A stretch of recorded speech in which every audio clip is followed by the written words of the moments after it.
is up, Love Gang? It's your girl Nevaeh Love, and I'm back with another video. If you're new to my channel, welcome. Go ahead and hit that subscribe button and join the Love Gang.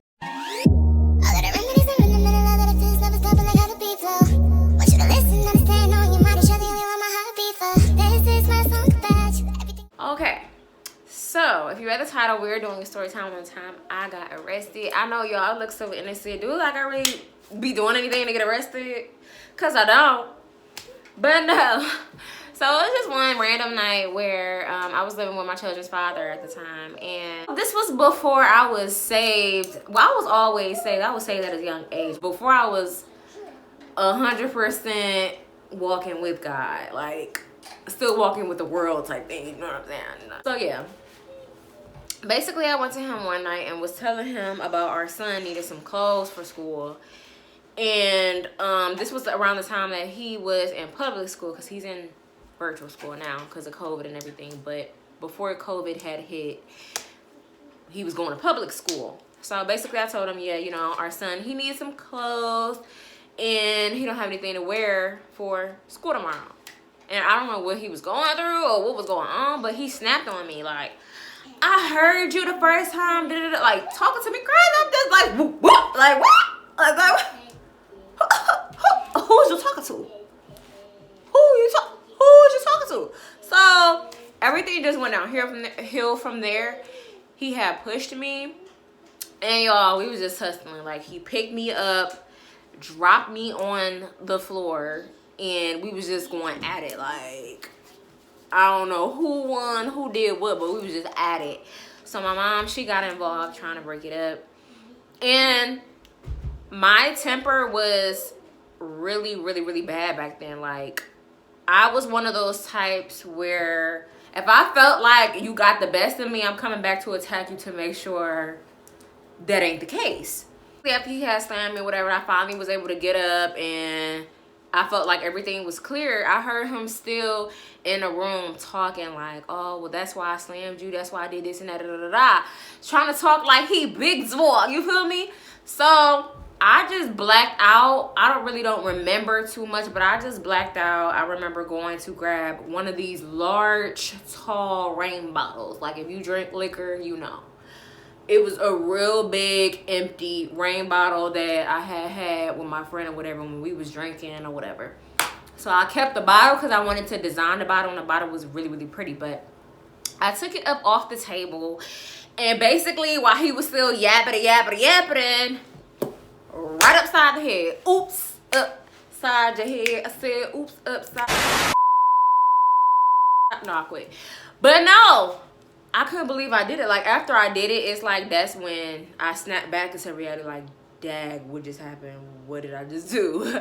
Like, I don't remember. So he was yelling, screaming, crying, or whatever. And I'm just sitting there stuck. Like, dang, I messed up. Like, so... But I look just as bad. Like, he looked bad after I hit him with the bottle or whatever, because he ran out of the house. I'm not sure if he went to go tell the police right then and there. But I just know that he went out the house after that. And that's when I started to calm down and, like, really think, like, this is not me. This is not the type of thing I would do. I'm not the type of person to really want to hurt nobody. Like, even when I've gotten into physical fights, like, in high school or with my cousins and things like that, it was always something deep down in me that really didn't want to hurt them. Like, even though they were hurting me, like, we fighting, even though they were hurting me or whatever, I could not hurt them back, because I felt like if I push too hard, there's a chance that I will really destroy you type thing. But basically that's just how it was with him. Like, I couldn't believe I did that. It's like around that time, I guess I really just had enough. Some days passed. I don't know if this was before or after. I'm pretty sure it was after. After that incident had happened, maybe a week or two later, he had moved out. He was staying with somebody else. But him and his brother had came back to the house to take the plates off of my car. Because around that time, my car was still in his name. So he took the plates off the car, and the whole time I was driving around, like, getting groceries and stuff like that with the kids, and I never realized that the plates wasn't on the car. I wanted revenge. Like, you messing with my car, and now I'm ready to mess with yours. Like, I'm trying to tell y'all, my mindset was just so messed up back then. But I want a revenge. I ended up, after all that had happened, my friend came over. I was telling my friend what happened, and she hyping me up.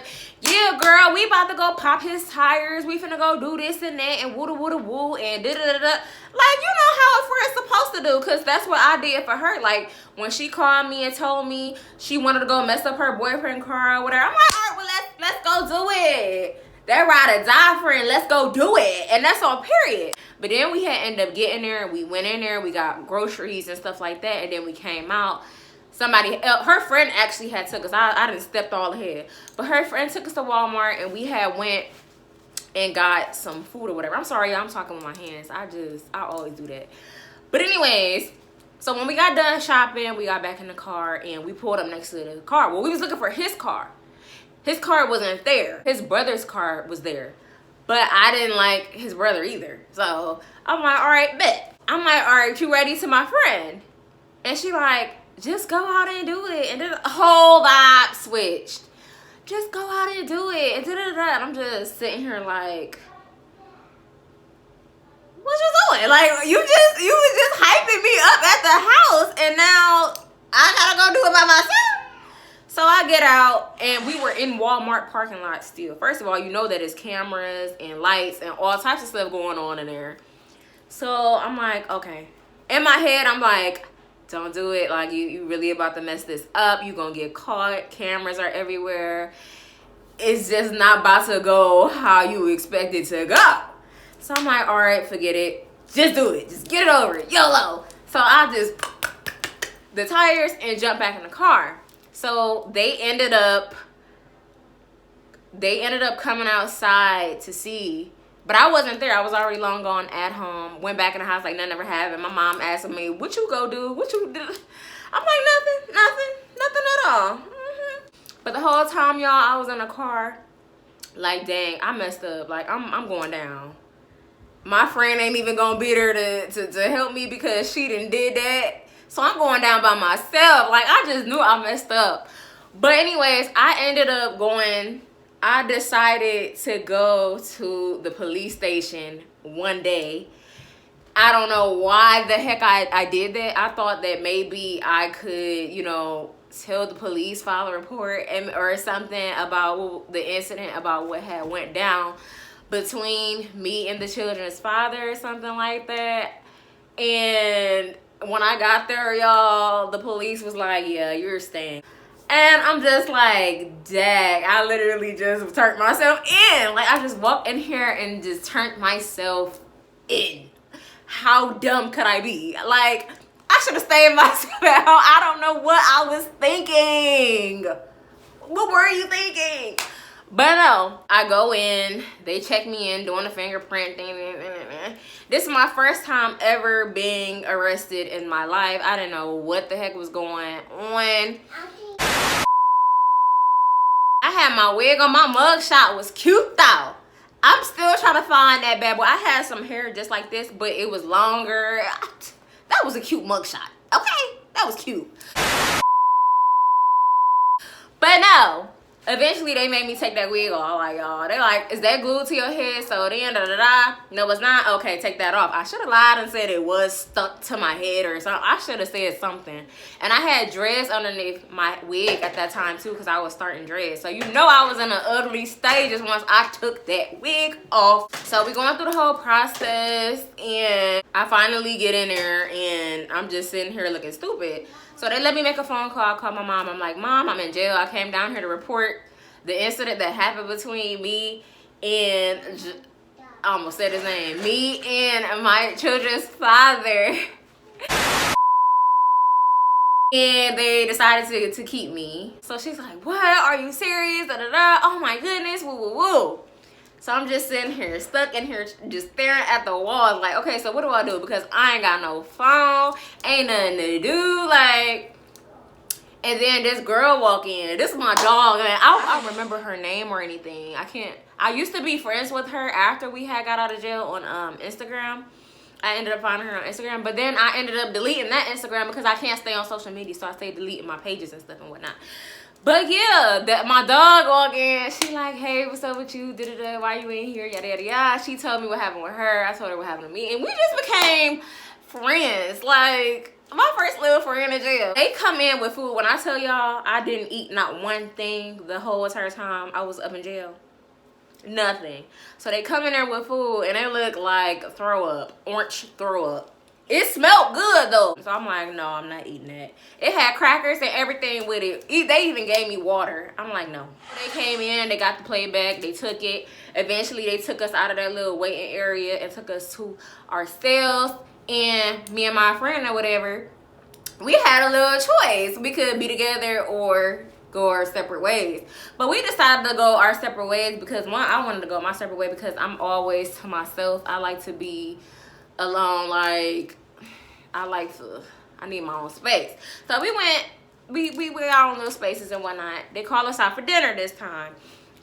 They had some hot dogs and beans and cheese and all this retarded stuff, and I'm like, I'm still not eating this. They like, oh well, you have to grab a plate, blah blah blah. I'm just like, okay, but what's the point, because I'm not gonna eat it. So I'm like, all right, whatever. So I grabbed it. It sat there the whole time. My friend was dogging that food. She like, oh, you want that? I eat it, give it to me. So I'm like, all right, cool, whatever, go ahead, I don't want it. So she eating, I'm just still sitting here waiting to go back to my cell. So we get done or whatever, and we go back to our cells. The whole time I'm just laying on this cold cardboard bed. Like, what the heck? I was missing my kids so much. I'm like, what is this? Like, this ain't the life for me. I ain't built for this. Like, I wanted to cry so bad. I think I did cry, honestly. So the next day comes, it's time for us to go to court, and we go inside the courtroom. They're asking what's going on and doing all the talk and all that stuff. I don't know what the heck they was talking about. I don't know if it's just me, but I have a hard time understanding people in court. To be honest, I thought that man was telling me, you know, you about to be in jail for the rest of your life or something like that. I don't know what I thought. I don't know what I heard, but I was crying. I was bawling my eyes out in front of that judge. We ended up going back to our little waiting cells or whatever. Basically, the judge was saying, you can't go back to that house. Like, even though it was me in his house at the time and my name was on the lease and everything, blah, blah, I couldn't be around him because there was a, what do you call those things? Restraining order.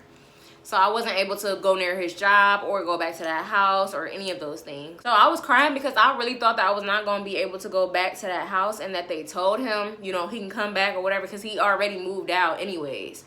So I was really, really skeptical about that. A bunch of nothing passed, and I'm still sitting in this cell. They like, okay, well, you have a bond set for, what was it? Somewhere close to $1,000. And I had reached out to my mom and my friend, my other friend that went to Slash Society with me. I ended up calling her and I told her about how much they had wanted, and basically nobody had it. Nobody. And it's like, I had it. I had $1,000 that I've been saving up for like a year or something like that. But that was because I wanted to finally do something for the kids for Christmas. And I've been saving that money up to, you know, do something special for them. I end up having to come up off that money, basically, and give it to bail myself out because wouldn't nobody bail me out. They kept saying, you know, well, I don't get paid on this day, da-da-da, woo-woo-woo. I reached out to my friend, told her I only have this much. Can you see if you can get some more, da-da-da. So she reached out to somebody, and they gave it to her, like $100 or something like that to go towards it. It wasn't a lot. But yeah, and then I had reached out to my other friend, my left hand. Now that's my baby. But no, she came to my rescue. She actually was the one to come and pick me up or whatever. I wanted her to, you know, bail me out, actually, like give her the money and give her my card and everything so she could get me out. But she's like, no, I can't because I got a warrant and we both gonna be sitting there together. And I'm like, it's cool, whatever. I still had to wait before they let me out because it was like a process. The lady ended up coming in again before I actually got released, and she asked me if I wanted to eat. Now the people that's been in the kitchen and everything since I've been in the jail, they kept saying, that's the girl that don't eat. She haven't ate since she got here, y'all. It's been 2 whole days and I ain't ate not one thing. I ain't drank not one thing. But this lady came in here like, oh, so-and-so cooked this food and it's really, really good, da-da-da-da. You should have some. I'm like, no thanks. Oh, but it's really, really good. Da, da, da, da. No thanks. But it's good. No thanks. And she gets mad and walk out and slam the door like, girl, don't nobody want to eat this. I want to go home and eat. I'm not eating anything y'all got. Y'all not about to get me sick. I'm not about to be throwing up nowhere. Like, no, I'm not eating in here. Let me out. That was like, you know, if they don't come up with the money, if you don't come up with the money, we're going to have to move you to a different cell downtown or whatever from you. Yeah. Okay. They like, we're gonna have to move you downtown to a different jail cell if you're not able to bail yourself out on time. I'm like, no. So I had to go ahead and get my money out, bail myself out of jail. When I tell y'all, as soon as I got up out of there, I came straight home to, what did I do? I went and spent some time with my kids, and then my friend, she had something going on for her sister. So we went there for her or whatever, and that was just that. And then a few days after getting released from jail, I ended up getting a call from the detective from me slicing that tire. And they basically told me, you know, come in because we have to talk to you and da-da-da. So I went there. No, he said if I didn't come in and talk to him, then I would be arrested, basically, again. And I just got out of jail. So I ended up going there, and this time my friend and her mom took me, and her mom was just like, you know, don't go in there because if you go in there, you're going to jail, da-da-da, woo-woo-woo, let her go in by herself. Like, just, I'm like, well, dang, she went with me to go pop the tire. Y'all just gonna do me like that? I gotta go over there by myself, though, like, for real. So I'm like, forget it, you know, I'm gonna do it. It is what it is. So I go in there, I sit down, and the detective starts talking to me. He was real cool, y'all. Like, he was mad cool. He was like, so this happened, that happened. You know why you're here. Here are some pictures. Can you tell me if that's you, basically? He like, please don't lie to me. Just be honest with me. Everything will go a lot smoother if you just tell me the truth. Or you could go to jail, basically. So I'm like, and I wasn't about to go to jail no more. I'm like, yeah, I did it. I did it. Yep, that's me. That's me right there in the mermaid pants. That's me. So he's like, okay, thank you so much for being honest with me. Da, da, da. A lot of things can go a lot smoother now. I'm going to help you. Woo, woo, woo. What I'm going to have to do, though, I'm going to have to arrest you and then let you back out. So I was like, wait, scared. Like, what you mean arrest me and let me back out? Like, what you saying? But he ended up, you know, I had to do the fingerprint and take my mug shot again and blase. And then he let me go. And I just got back in the car or whatever. And then I had to go to court, pay some fees, or go back to jail. So I had to come up, and that was like, they wanted $1,000 for vandalism or something like that. And I'm just like, well, dang, y'all bothered my car first. Like, he literally came over here and took the place off the car, and the brother bought him. So, but yeah, I had to pay him in the court together like $1,000-something, or they was about to put me right back in jail. And I wasn't going for that. I already went to jail the first time. I ain't going back. But yes, you guys, that concludes this story time. If you would like to know any more crazy stories, go ahead and comment below and let me know what you guys would like to see. Don't forget to comment, like, and subscribe. And I will see you guys in the next video. Everything I do is all about you.